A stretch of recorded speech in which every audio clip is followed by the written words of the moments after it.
Guys, Drew Cheifs here. Today we got Week 5 NFL picks. So we're going to start out with Thursday Night Football. Colts, Broncos, a hurt Colts team versus a hurt Broncos team. Russell Wilson has a hurt shoulder. Jonathan Taylor's ruled out. Javonte Williams is also, Williams is also ruled out. So Melvin Gordon most likely will receive the ball. Run the ball for the Broncos, and Philip Lindsay will run against his former team in the Broncos for the Colts. I'm going to say they're both beat up. So I'm going to say Broncos 13-6 on this one. I just don't think the Colts will have enough on Thursday Night Football. Primetime is not Matt Ryan saying for sure. And time to get to the next matchups here. So we got the Giants and the Packers. This is in London, so Sunday morning football. Best believe I'll wake up for that. I'm going to pick the Green Bay Packers 21-14.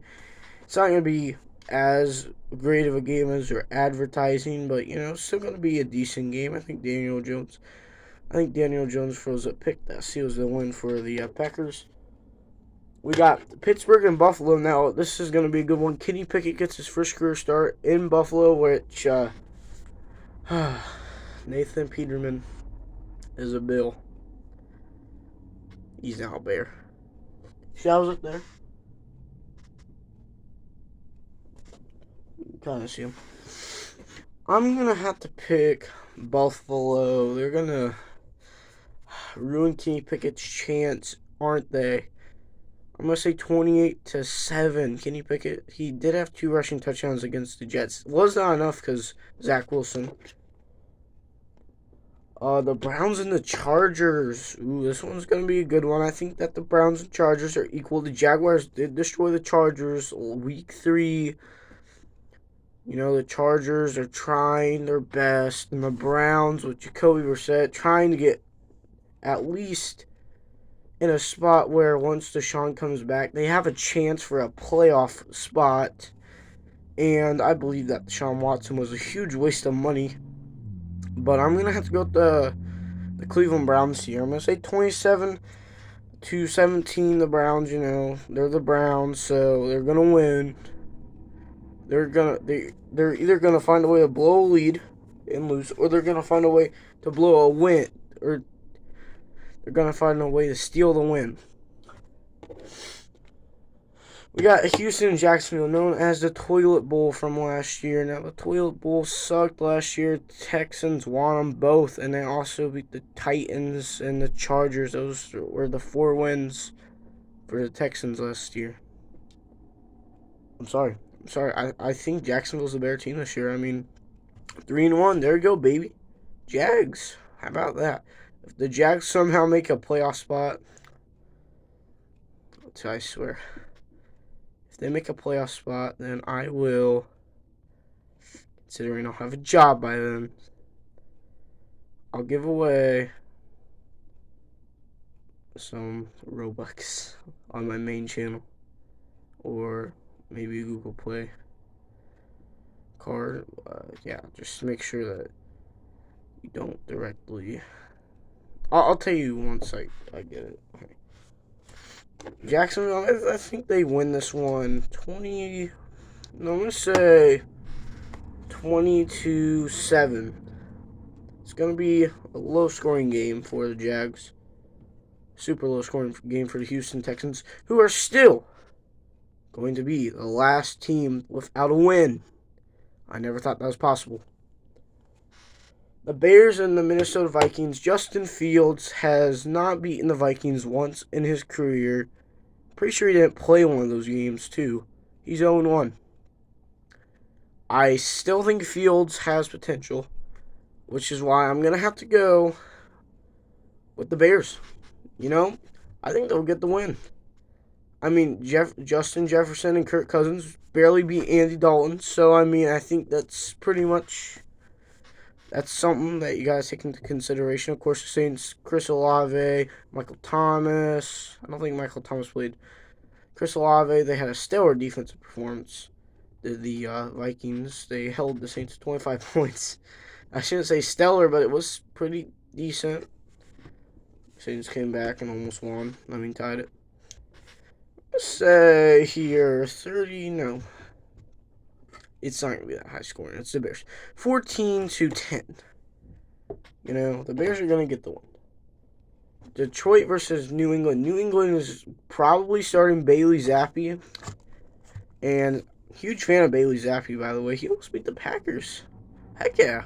He came in for Mac Jones, who's injured. Brian Hoyer came in for Mac Jones, who's injured.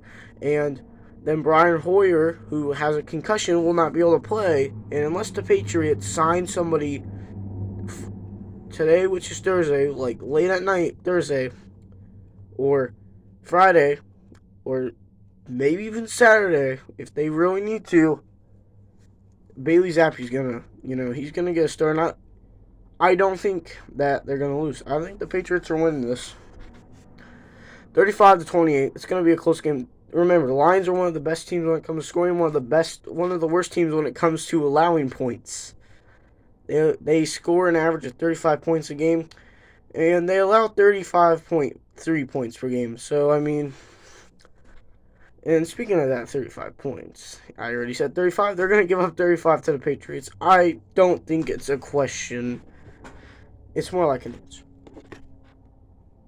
Saints and the Seattle Seahawks. Give me the Seattle Seahawks, 21-14. Andy Dalton's not getting the win, all right? Let's just face it. Andy Dalton is way past his prime. If he was still in Cincinnati, he'd probably be a backup. Or probably even on the practice squad. Just barely. There's Shadow. Shadow. Hey, Shadow. Shadow. I don't know why he's fat. I'm going to say Seattle gets the win, I said 14. Miami and the Jets. If this was 2019, then yes, this would be the toilet ball version 2. Tua Tagovailoa is not playing. I mean, let's get that straight. And the Jets are starting Zach Wilson. So this might be the actual toilet bowl version 2. Honestly, I'm going to say Jets. 28-14, I still think Miami has potential, and they have Tyreek Hill, but they're not getting the job done. Of course, my predictions were horribly off. It was such a pain to look at everything I got wrong, so trying to be as, smart as possible. Falcons and Tampa Bay. This is an easy one. I don't even have to discuss why this is going to be. Give me a 28-3. Buccaneers. 28-10. All right. Marcus Mariota cannot be contained from that end zone. He's going to run one in. Marcus Mariota, I didn't even know he was still in the league before, 2020.